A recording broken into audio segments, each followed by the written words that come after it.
Hello and welcome to Crime Watch Daily Updates. I'm your host, Anna Garcia. It takes a certain type of person to gain the moniker the Angel of Death, and Genene Jones certainly earned it.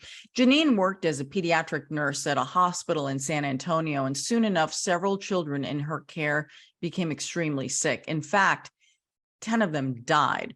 Her time on duty became known as the death shift, and when she quit the San Antonio hospital, the death shift ceased to exist.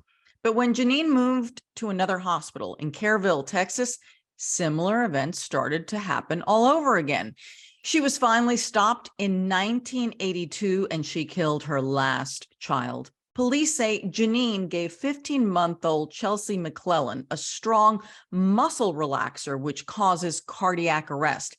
After Genene gave a second dose, the little girl died. Tests showed that Chelsea had traces of the drug in her system, and Genene was arrested for murder and injury to a child. In 1984, she was sentenced to 99 years in prison for Chelsea's death and 60 years for a similar case from her San Antonio hospital. She was scheduled to be released from prison in 2018 due to a law about overcrowding in prisons, but prosecutors in San Antonio wanted to prevent that at all costs, so they reviewed more cases. In 2017, Genene was charged with killing 5 other children who ranged in age from 3 months to 2 years.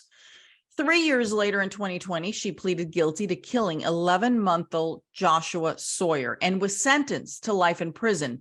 The other 4 cases were dropped as part of the plea deal. It's believed Genene's actions killed somewhere between 40 to 60 babies, but the exact number remains a mystery. Let's look back at the case of a nurse who brought more harm than anyone could have imagined. Genene Jones is anything but a nice old lady.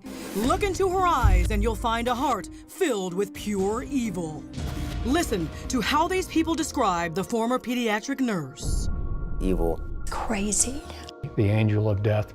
Why do the good people of South Texas have nothing but bad to say about Genene Jones? She's a nurse that murdered my child.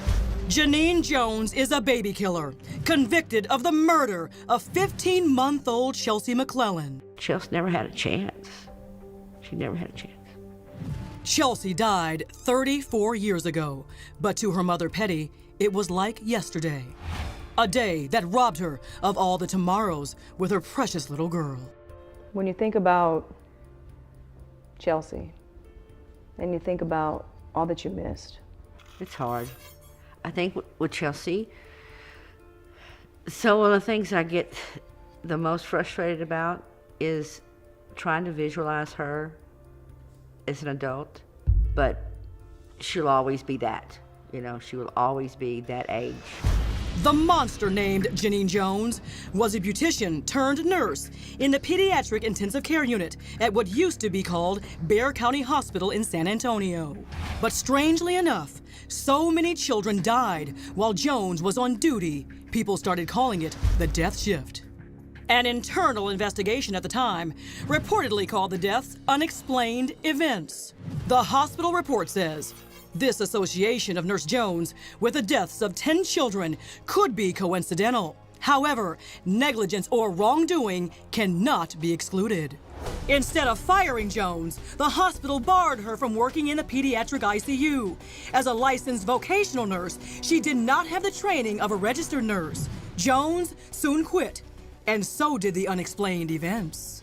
This building in Kerrville, Texas, houses mostly office spaces now. But there was once a medical clinic here, and this is where Genene came to get a fresh start, still working as a nurse. But soon, the reign of terror that shook San Antonio showed up here to Kerrville, when 8 children came down with mysterious emergencies, and there was one common thread. They had all been in Genene's care. That's how Chelsea ended up in the clutches of the angel of death. Petty can barely hold back the tears when she describes the day she took her little girl to the doctor for a routine checkup. It wasn't 2 minutes, and Genene was going, Chelsea's crashed, she's not breathing. And I'm like, what? So you hear, this is serious, what word did they say? Did they say, She's not breathing. she's not breathing? Yeah. We've got to do something now. Yeah. They rushed Chelsea to the hospital. Jones rode in the ambulance. What Petty didn't know at the time is that the nurse injected Chelsea with a powerful muscle relaxant called succinylcholine. It stops breathing almost instantly and leads to cardiac arrest. Petty says Jones gave her a second dose in the ambulance. The EMTs were like, "What are you doing?" And she said, "She's restless." And they said, "She's not restless, she's fine, she's completely stable." You know, and they were arguing with her, but she injected her. And I knew when she came out of that ambulance, I saw her. I knew she wasn't gonna come back. That was it. Chelsea was gone, and so it appeared was the evidence. And once it's given to someone, very quickly disappears and turns ultimately into things that we have an awful lot of in our body. Robert Middleberg from NMS Labs in Willow Grove, Pennsylvania, explains why succinylcholine may be the perfect murder weapon. It will induce effects within 30 seconds to a minute and last only about 7 minutes. And that's why it's such a perfect poison to use to try to kill someone. When Petty comes to the gravesite to visit her baby girl, it gives her an even greater sense of closeness to Chelsea. It gives her a sense of peace. But she can only come here alone. So just imagine how this mother felt when she saw Genene Jones, her daughter's killer, right here in this cemetery. What happened? It was just crazy. I went to see her, and she was on her knees, and she was, I used the word wailing, saying, "Chelsea, I love you. I'm sorry. I love you. I did everything I could." I said, "What are you doing here?" And I think I said it pretty forcibly and pretty loudly. And then she looked at me, and it was like, boom, a light switch. Everything stopped. Turned it off. Turned it off, just like if you turned a light switch. I was mad. And then I was sad because I just felt like it was like she was trespassing. Petty is not the only one in Kerrville with tales of terror. Kay Reichenau says Jones did the same thing to her daughter, Misty.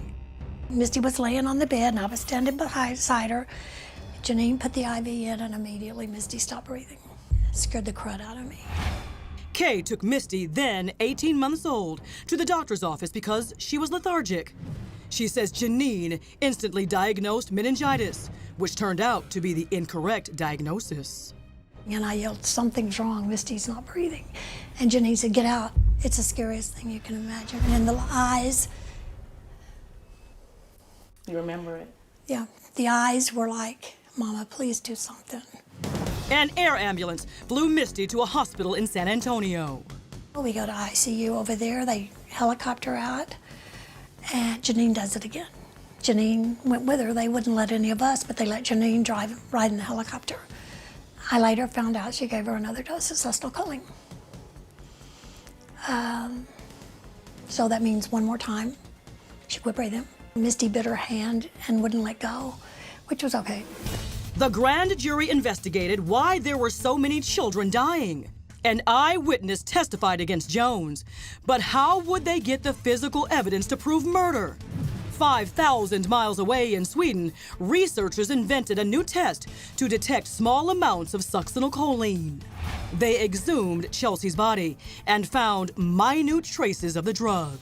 That was enough to slap the cuffs on Genene Jones.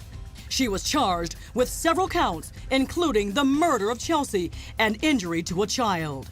This is what she told NBC News in 1983. I know for a fact that I have done no wrong. I have caused no harm. I've caused no deaths to anyone, either here in Bexar County or in Kerrville. But the jury didn't buy her story and convicted Jones of the murder of Chelsea. Coming up, 99 years in prison for Genene Jones.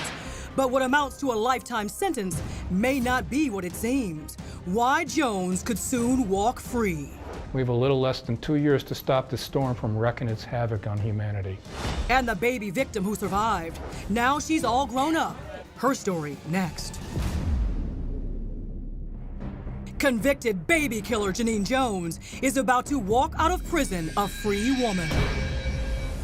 But Texas prosecutors believe she might have been involved in the deaths of dozens more, even though she's never been charged in connection with those deaths.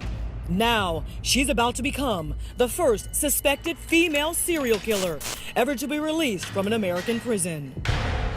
Genene Jones was found guilty by a jury of her peers and sentenced to 99 years in prison. It seemed Genene would take her last breath behind bars, and some people hoped she would. But the law that was intended to fight for the tiny victim she tortured had an unbelievable string attached to it, a legal loophole. Why will this monster be set loose? When Jones was convicted of the lethal injection murder of Chelsea McClellan in 1984, Texas law reduced sentences by up to 2/3 to alleviate prison overcrowding. That means Jones will be freed in 2018. Right now, she's behind bars. Right. But maybe not for long. Probably not for long unless we can find some way for somebody to bring something against her that would keep her there. Misty Coffey is the baby who survived Jones's alleged attempt to inject her with a powerful muscle relaxant that causes breathing to stop. She's all grown up and has her own beautiful children. Do you ever look at your children and say or think, thank God Genene Jones never had a chance to touch these two? I do. I do. I look at them, and some days you want to wrap them up in bubbles and just not let anybody touch them, because you know what the evil in the world is capable of, because you experienced it firsthand. Law enforcement in South Texas working feverishly to figure out a way to keep Jones locked up for good. I'd say she's one of the most cold-blooded, diabolical serial killers in this country's history that, quite frankly, most people never heard of. That's Andy Cahan, the victim's advocate for the city of Houston. He's joining with prosecutors to stop Jones from getting out. You think she would kill again? No doubt in my mind. It's in their DNA. In Texas, where we administer tough justice, where we execute people, how in the world are you going to release a serial killer? It's oxymoronic. The DA for Kerr County, Scott Monroe, helped put away Jones. He was at his desk when he got the call telling him the release date was set in stone. So you hang up from that phone call thinking what? You're kidding me. Monroe says he thought 99 years meant just that. 99 years was an eternity to all of us at that time. We never thought we'd be seeing the day that she would be walking out. What would you say to her? I can't believe you got away with this. When all the dust is settled, you got out of it. You spent 30 years. It should have been 99. I guess maybe you pulled it off. Monroe is joining forces with his counterpart in San Antonio, Bexar County DA Nico LaHood. I believe justice calls for her to pass away in prison. And so that would be my intent, if we can legally and ethically find a case and the facts support it and the law supports it, that we prosecute her for a case that she has not been prosecuted before. It may be impossible for these lawmen to prove Jones killed those other children, because most of the evidence from the hospital records were shredded some 30 years ago. Should society be worried? Sure.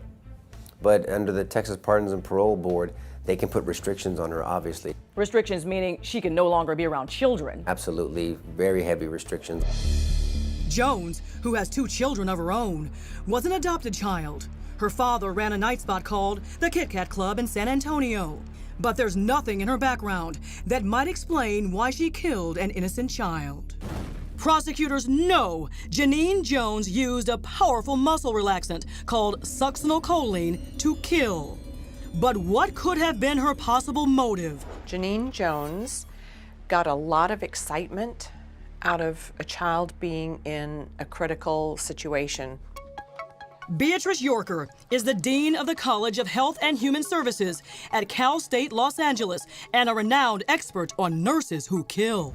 While Yorker has never treated Jones, she says many killer nurses suffer from a mental illness called Munchausen syndrome by proxy. Munchausen syndrome is where you make yourself sick for medical attention. Munchausen syndrome by proxy is instead of making yourself sick, you make a dependent in your care, mainly your child, ill for getting medical attention. Crime Watch Daily twice reached out to Jones for a comment, writing to her at the state prison, but she never replied. And at the cemetery on a hill, the headstone of little Chelsea McClellan. A grim reminder that while the angel of death may soon get a second chance on Earth, Chelsea never had a chance.